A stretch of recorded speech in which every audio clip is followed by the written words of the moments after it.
Jai Hind students, I hope you all must be in jovial mood, isn't it? You must be preparing well for your studies, isn't it? Students, I think that life is difficult. Yes, life is sometimes difficult. People have challenges, family members, they might get sick, people get older. You don't always get the job or the promotion or the result that you want. You have conflicts in your life, isn't it? And really, life is about your resilience and your ability to go through your life and all of the ups and downs with a positive attitude. So students, I always believe in having a positive approach towards your life. It's full of crest and trough. Life can't be a straight line, isn't it?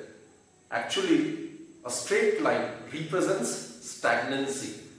So if it's in the form of crest and trough, then it means that there are various challenges which life throws upon us. So our job is to face each and every challenges with courage, guts and determination. So students, always have that positive attitude, right? So with that, let's begin this session. In the previous lecture, students, we have discussed Newton's laws of motion. Newton's first law, that is the concept of inertia basically. Every body in the universe tends to remain in its state of rest or of uniform motion unless it is acted upon by some external unbalanced force. Then students, we have discussed Newton's second law as well. Newton's second law is the time rate change in the momentum of a body is directly proportional to the external force applied, and the change in momentum of the body always takes place along the direction of the force applied. Third law obviously is to each and every action there is always an equal and opposite reaction. So today students, what we are supposed to do is we are going to prove that Newton's second law is the real law of motion. That is, we will mathematically justify that Newton's first law and Newton's third law both are contained in Newton's second law, right? So let's start with the statement of Newton's second law once again, and then we will prove that Newton's first law and Newton's third law both are contained in Newton's second law. So let's start. So first and foremost, let's discuss the statement of Newton's second law once again. Statement of second law. Okay, we are aware students, the time rate change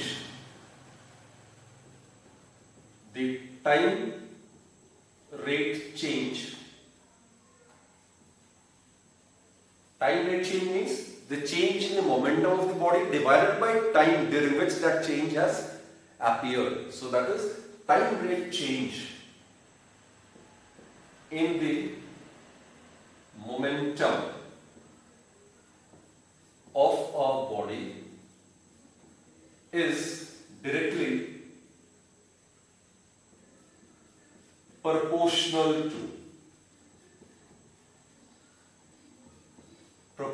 to the external unbalanced force. And students,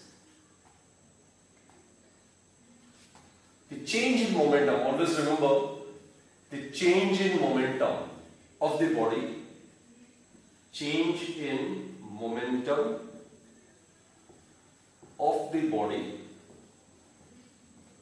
takes place along the direction of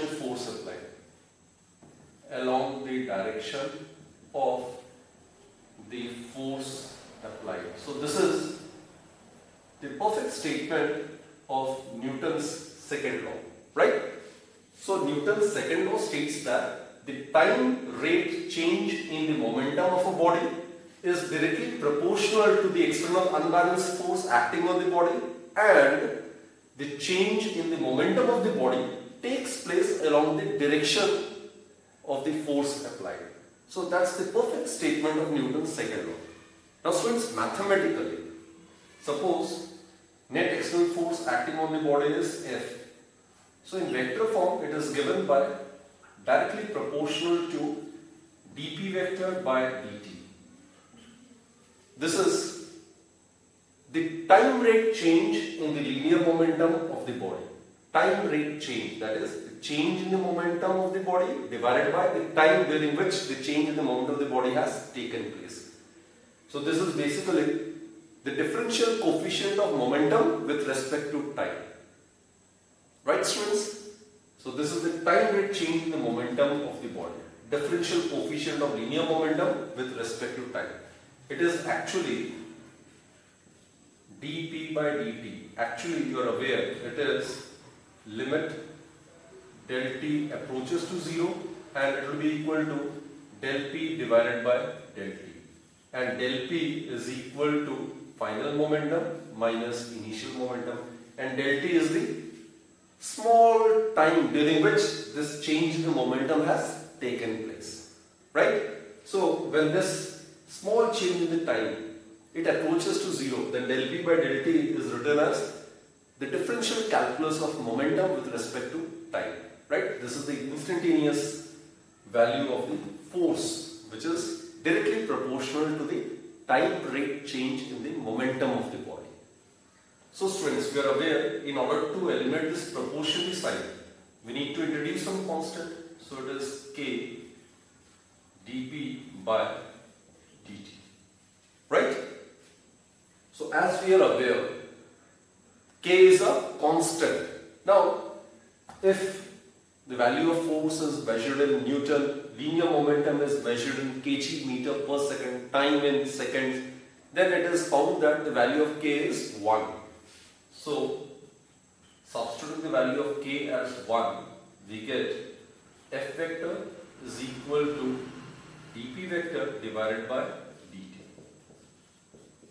Now students, linear momentum, we are aware it is given by the product of mass of the body and its velocity.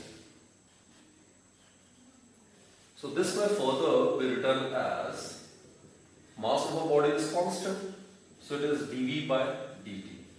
This is the time rate change in the velocity of the body. And students, you all are aware, the time rate change in the velocity of a body is known as acceleration. So what do you get is m into a vector. So f vector is equal to m into a vector.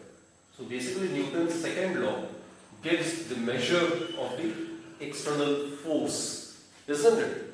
We will try to elaborate it in detail. Right? First, we will prove that Newton's first law and Newton's third law both are contained in Newton's second law, and then we will elaborate it. We will try to write this expression in Cartesian coordinates, in the 3 coordinates, right, along x, y, z axis. So anyway, let me repeat it. Students, Newton's second law is the real law of motion. What it states is the time rate change in the momentum of a body. That is, the change in the momentum divided by the time during which that change in momentum has taken place. So that time rate change in the momentum of a body is directly proportional to the external force applied. And the change in the momentum of the body always takes place along the direction of the force applied. Right? So the angle between the change in the momentum and the external force applied is always 0 degree. The change in the momentum of the body always takes place along the direction of the external force applied. So mathematically, in calculus, it may be represented like this. F is proportional to dp by dt. This is the differential coefficient or first derivative of momentum with respect to time. Right? So k over here is constant. In SI, the value of k is 1. So we get F is equals to dp by dt. Momentum, we are aware, it's product of mass and velocity. Mass can be taken outside the differentiation. And dv by dt, which is the time rate change in the velocity of the body, that will give us acceleration. So F equals to ma. This is actually the consequence of Newton's second law of motion, which gives us a method to measure the external force acting on the body. Right? Now let's discuss this part. Why Newton's second law is also known as the real law of motion. So let's verify this. First law, students, we are aware, in the absence of any external unbalanced force, if the body is at rest, it will remain at rest only. And if a body is uniform motion along a straight line, then in the absence of any force, the body will remain in uniform motion along a straight line. Right? Let's try to prove it mathematically. Now look, if no external force acts on a body, that is, in the absence of any external force, external unbalanced force, then what happens? Ma vector would be equal to 0, isn't it? F vector equals to Ma. So if no net external force acts on the body, then Ma vector would be 0, since F vector is equal to Ma vector using Newton's second law. Therefore, since mass of a body can't be 0, therefore it implies that acceleration must be equal to 0, isn't it? So point to be noted is that in the absence of any net external unbalanced force, the body will have 0 acceleration. Clear? Now, from first equation of motion,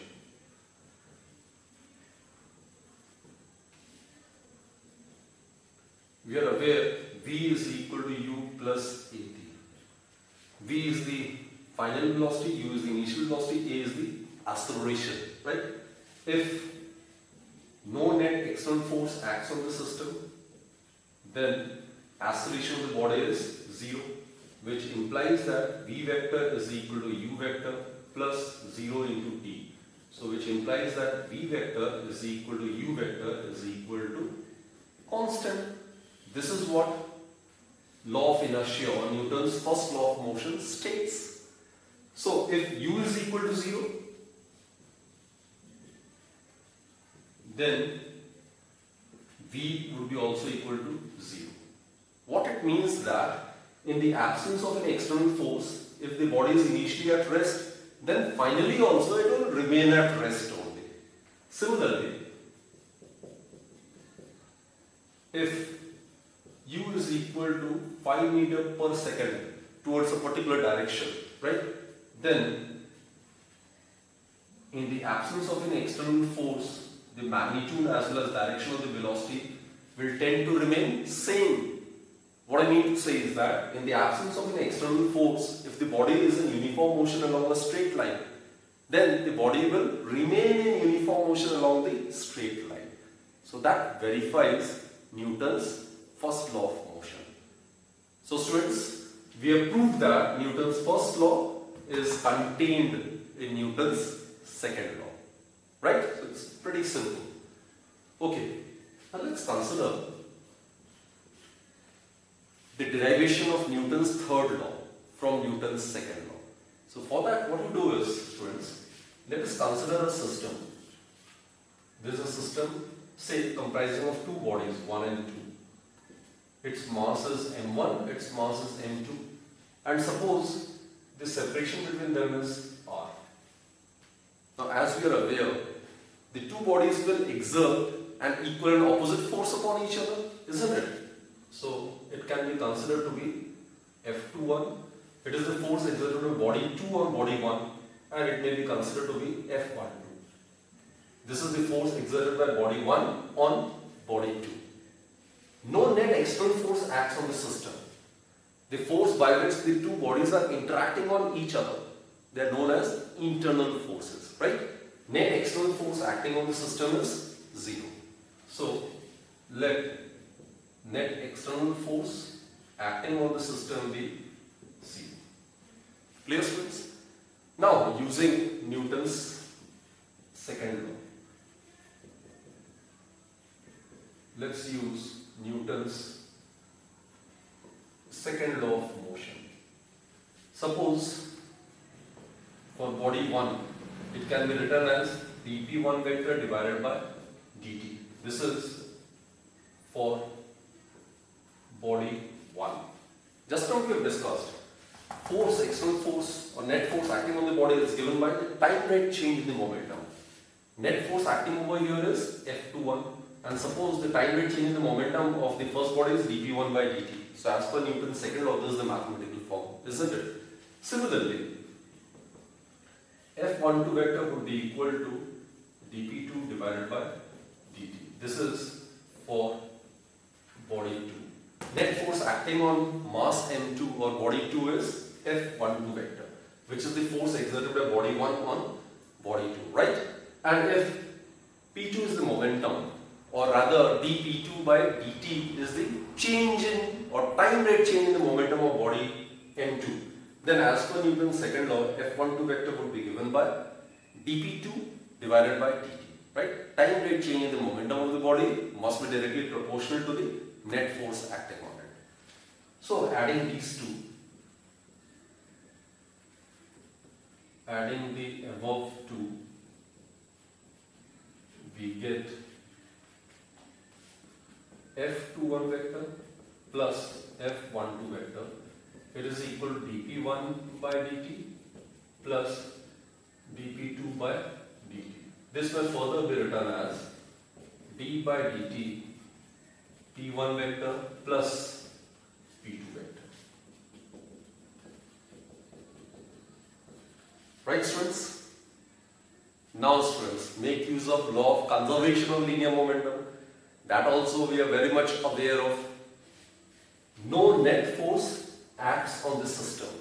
Therefore, the total momentum of the system must be conserved, isn't it? So since net external force acting on the system is 0, which implies that P1 vector plus P2 vector, it should be equal to constant. This is as per the law of conservation of linear momentum, which states that in the absence of any net external force acting on a system, the total momentum of the system must remain conserved or constant. That is, initial momentum of the system must be exactly equal to the final momentum of the system.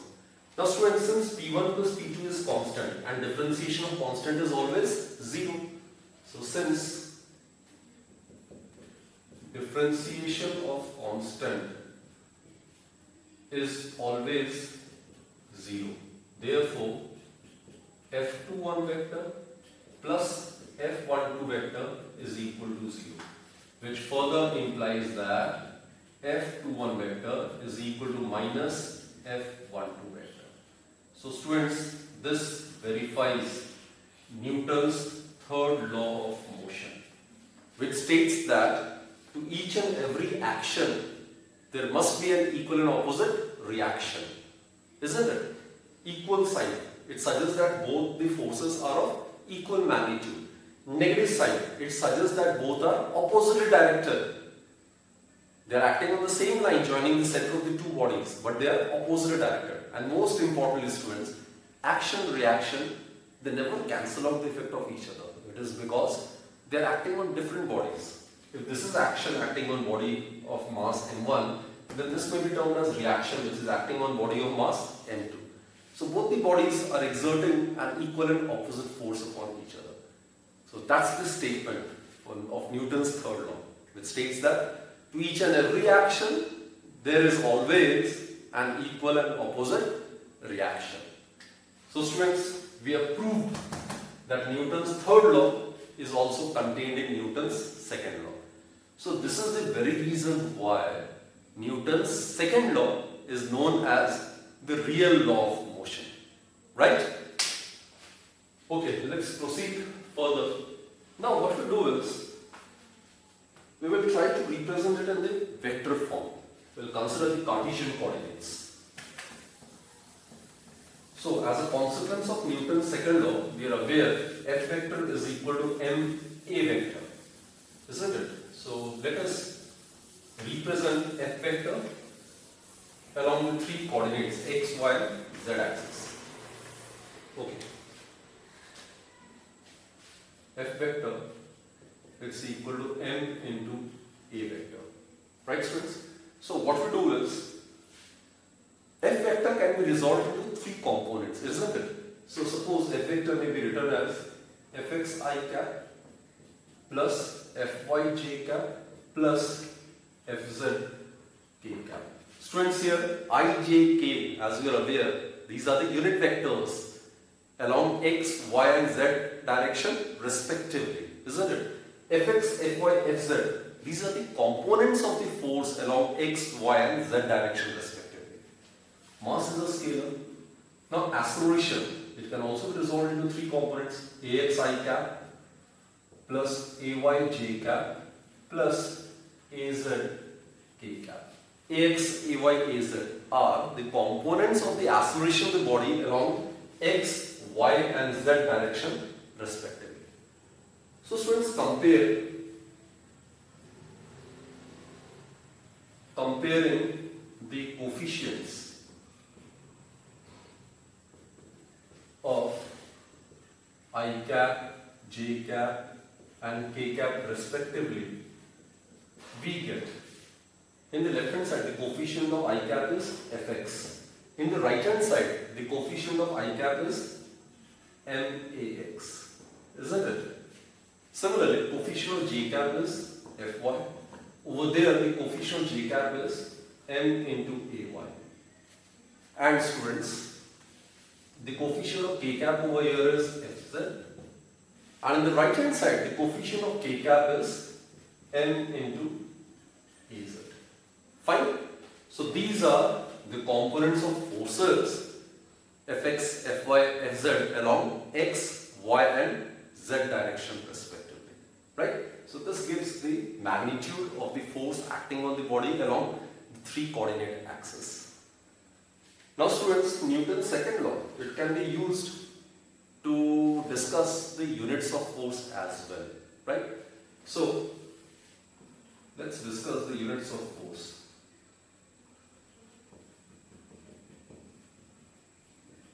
Actually, there are two units of force. One is the absolute unit, the other one is the gravitational unit. Yes, absolute unit and gravitational unit. One is the absolute unit and the other one is the gravitational unit. Okay. Absolute unit. We'll discuss both the systems, SI and CGS. Similarly, in the gravitational unit also, we'll discuss both the systems, SI as well as CGS. Fine.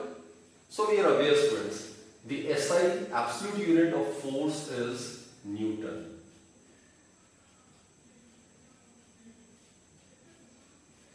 The CGS absolute unit of force is dyne. And students, we are aware from this formula F equals to ma. So 1 Newton is equal to 1 kg multiplied by acceleration. Its unit is meter per second square. Isn't it? So how do you define 1 Newton of force? The force acting on a body of mass 1 kg is said to be 1 Newton if it is able to produce in the body an acceleration of 1 meter per second square. Right? So that is how 1 Newton force may be defined. Now coming to the CGS absolute unit of force, it's dyne. And 1 dyne,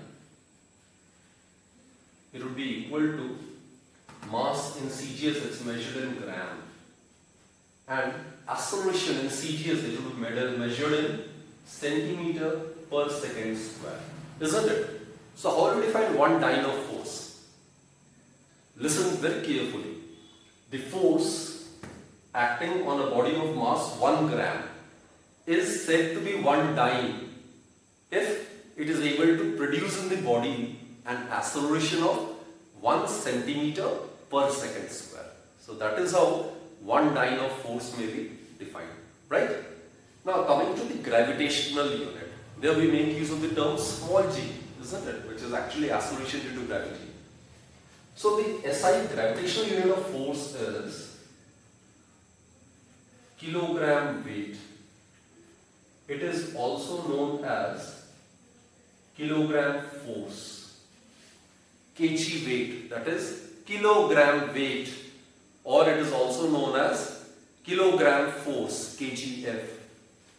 The CGS gravitational unit of force is gram weight, or it is also known as gram force, isn't it? Now let's define this.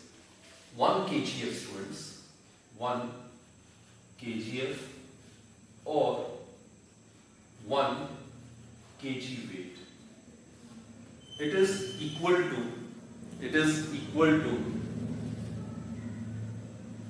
9.8 Newton.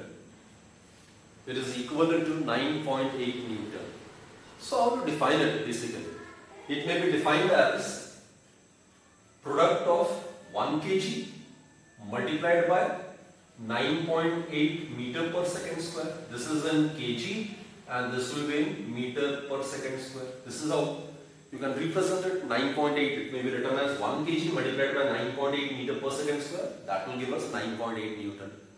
So how to define 1 kg weight or 1 kg force?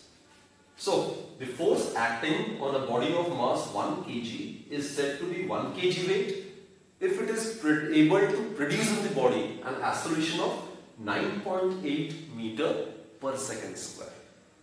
Right, students? Similarly, over here,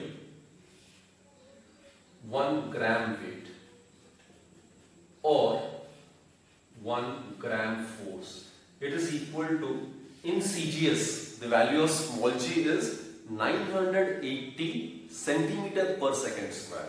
So it will be equal to 980 dynes. Right?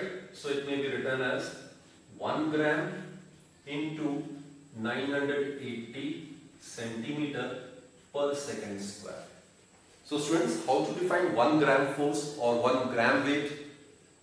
So the force acting on a body of mass 1 gram is said to be 1 gram weight or 1 gram force if that force is able to produce in the body an acceleration of 980 centimeter per second square. Clear? So that's the relationship. 1 kgf is 9.8 Newton, 1 gram force is 980 dyne. And the relationship between Newton and dyne, this we are aware, 1 Newton is 10 raised to the power 5 dynes.